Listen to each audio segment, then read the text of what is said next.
네, 오늘도 우리 옆에 분과 함께 인사 나누고 시작하실까요? 예, 복음이면 가능합니다. 복음이면 가능합니다. 네, 반갑습니다, 여러분. 오늘 본문은요, 백부장 고넬료와 또 베드로의 이야기를 담고 있는데요. 10장 1절에 등장하는 고넬료는요, 이달리아 부대라고 하는 아주 큰 부대의 백부장이었죠. 사도행전의 저자 누가는 10장 2절에서도요, 그가 경건하여 온 집안과 더불어 하나님을 경외하며 백성을 또 구제하고 하나님께 항상 기도했다고 고넬료에 대해서 칭찬을 아끼지 않습니다. 고넬료는 이방인이잖아요, 그렇죠? 더군다나 이방의 백부장, 자칫 신앙 때문에 자신의 자리가 위협을 받을 수도 있는 그러한 삶의 위치였습니다. 그럼에도 불구하고 그는 그러한 삶의 위치와 환경을 고려하지 않고 믿음을 위해서라면 바로 순종할 각오가 되어 있는 참으로 귀한 사람이었죠. 하나님께서도 그러한 고넬료를 정말 귀하게 여겨주셨습니다.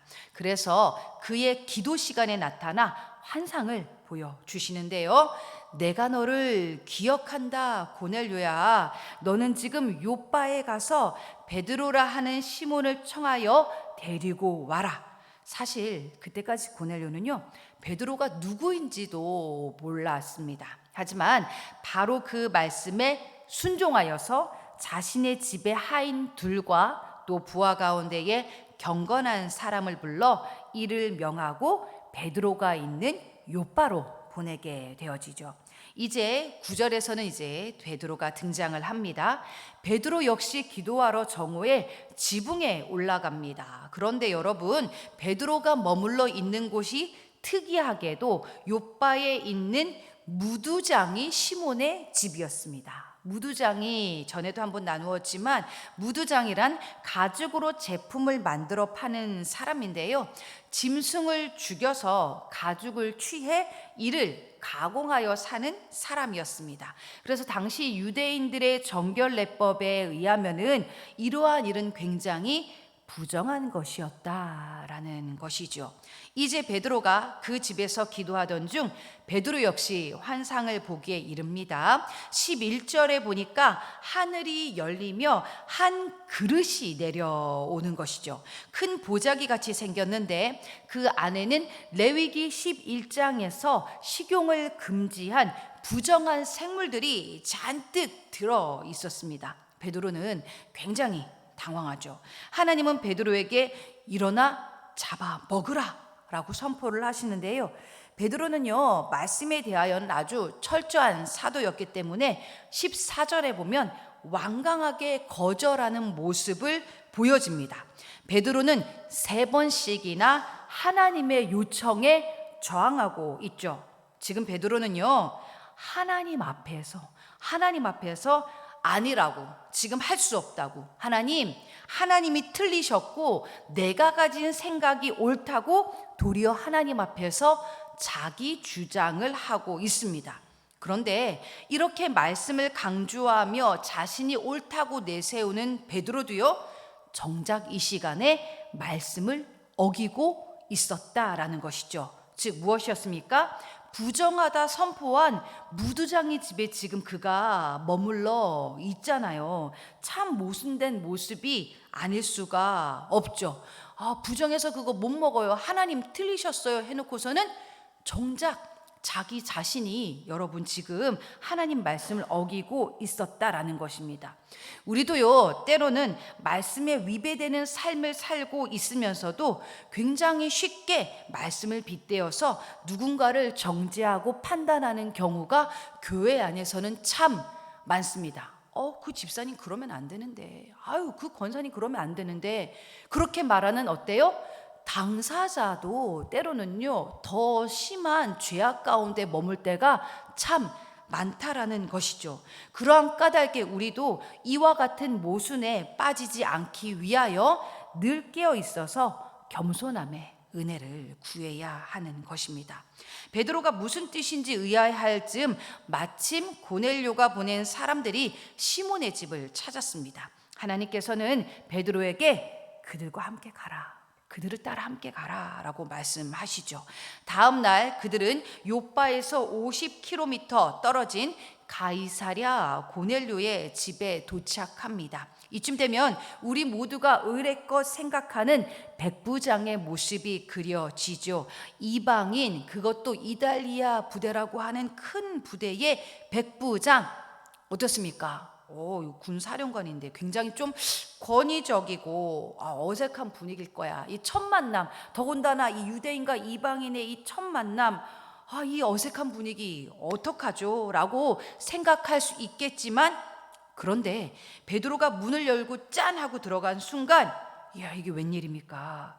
고넬료는요 지금요 생각지도 못한 모습을 보여주고 있는데요, 그는 하나님의 말씀을 듣기 위해서 그의 친척과 가까운 친구들까지 싹 다 모아서 아주 간절한 마음으로 지금 베드로를 기다리고 있었다라는 것이죠. 24절에 등장하는 기다리고 있었다라는 단어는요, 단순한 기다림이 아니라 하나님을 고대할 때에 사용되는 단어입니다. 그만큼요 그의 간절한 마음이 표현되고 있는 것이죠.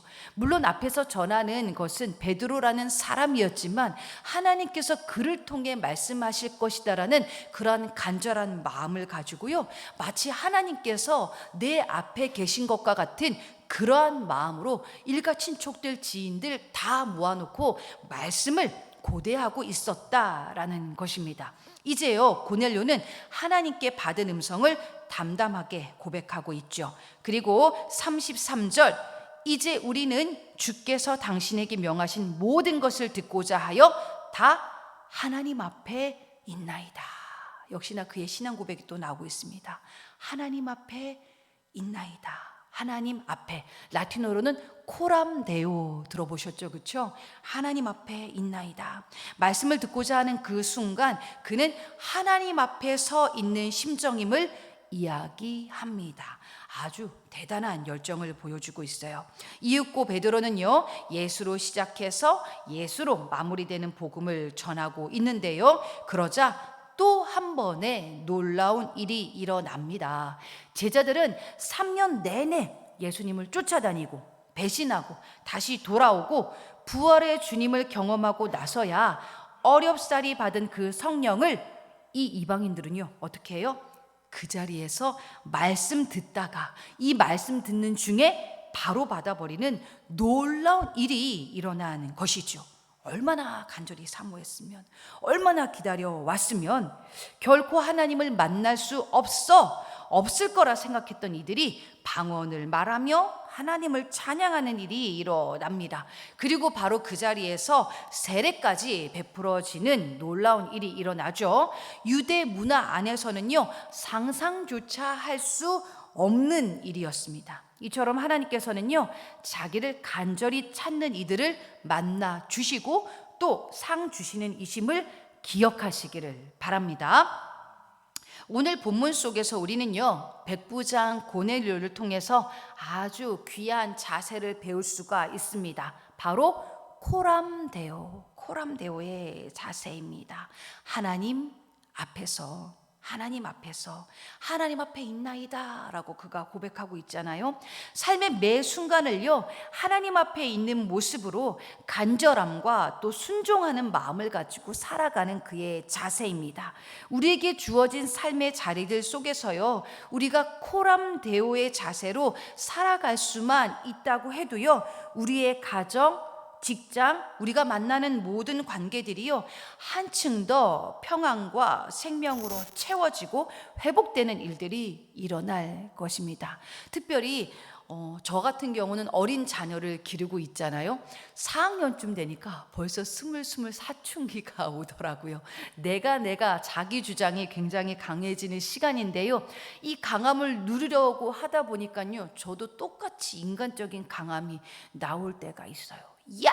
하고 이렇게 저도 단전에서 끌어오르는 그 강력한 소리가 나올 때가 있는데 어떻습니까? 이러한 순간에 내가 코람데오 하나님 앞에 있다라고 여기고 있다면은 이 자녀에게 크게 선을 넘는 그런 감정적인 꾸짖음, 상함까지는 가지 않을 거라는 것이죠. 이 아이가 하나님의 것일진데 내가 감정적으로 이 아이를 함부로 대할 수가 없는 거예요. 하나님의 질서 안에 하나님의 사랑으로 그래도 좀 더 온유함으로 대해봐야지라는 마음가짐이 들게 되잖아요. 그렇죠? 인간관계 안에서도 마찬가지입니다. 내가 또 분노할 수 있고 때로는 상할 수 있는 그런 상황 가운데에서 그럼에도 불구하고 하나님 앞에 있나이다 라는 그 마음가짐을 가지게 된다면 보다 용납하고 배려할 수 있는 그러한 폭들이 더 넓어질 수 있다라는 것이죠. 예배도 동일합니다. 하나님 앞에 있나이다 그 마음을 가진다면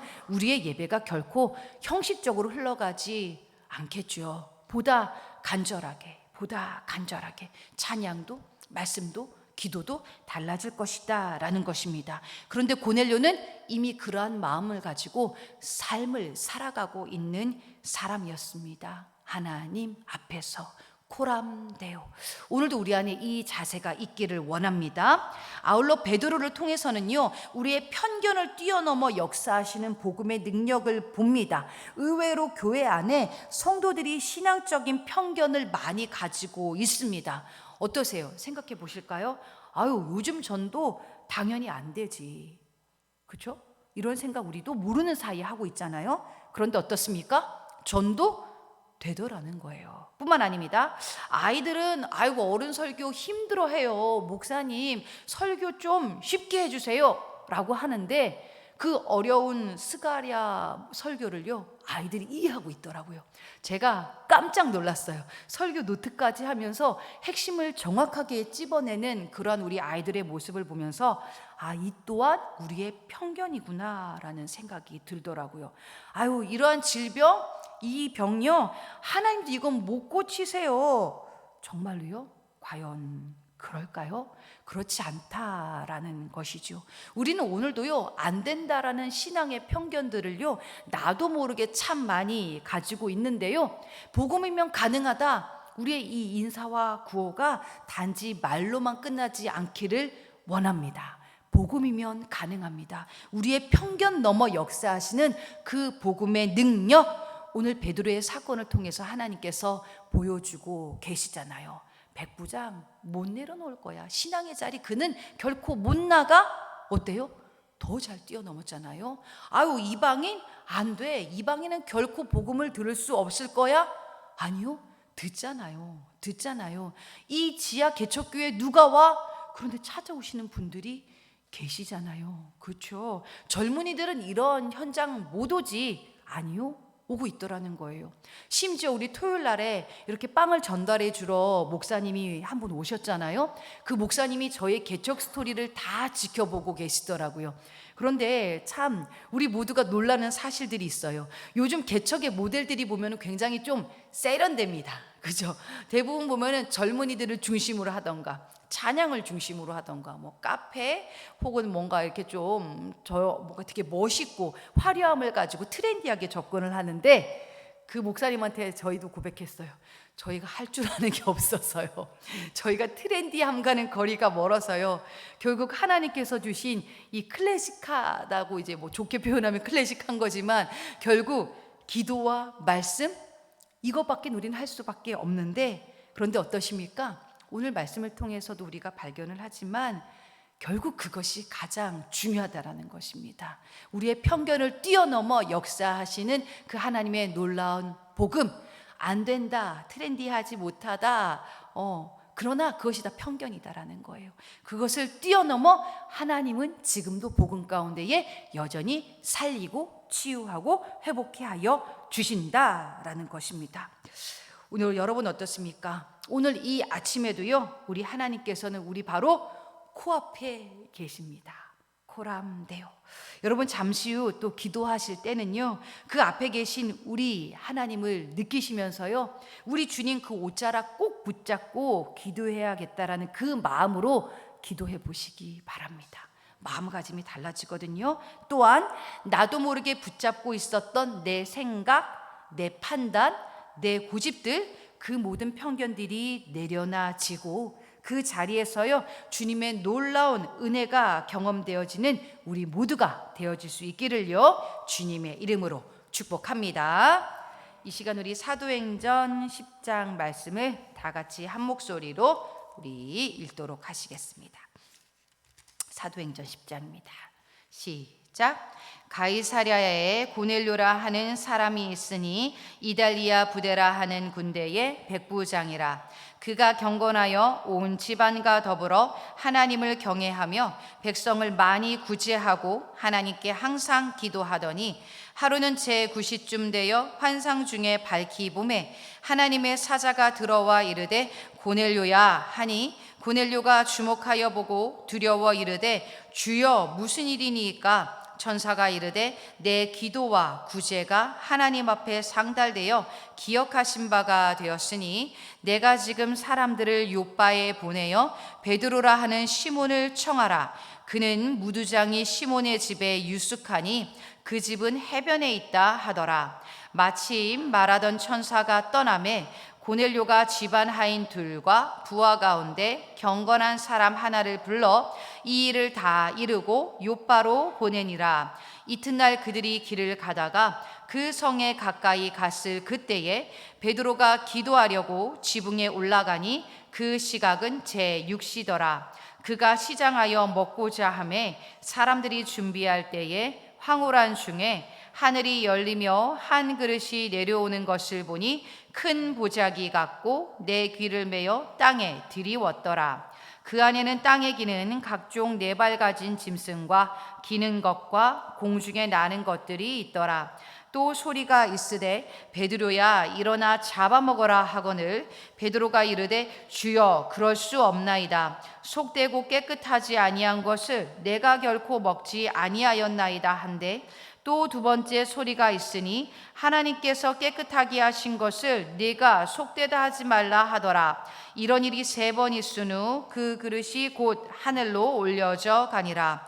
베드로가 본 바 환상이 무슨 뜻인지 속으로 의아해 하더니 마침 고넬료가 보낸 사람들이 시몬의 집을 찾아 문 밖에 서서 불러 묻되 베드로라 하는 시몬이 여기 유숙하느냐 하거늘 베드로가 그 환상에 대하여 생각할 때에 성령께서 그에게 말씀하시되 두 사람이 너를 찾으니 일어나 내려가 의심하지 말고 함께 가라. 내가 그들을 보내었느니라 하시니 베드로가 내려가 그 사람들을 보고 이르되 내가 곧 너희가 찾는 사람인데 너희가 무슨 일로 왔느냐?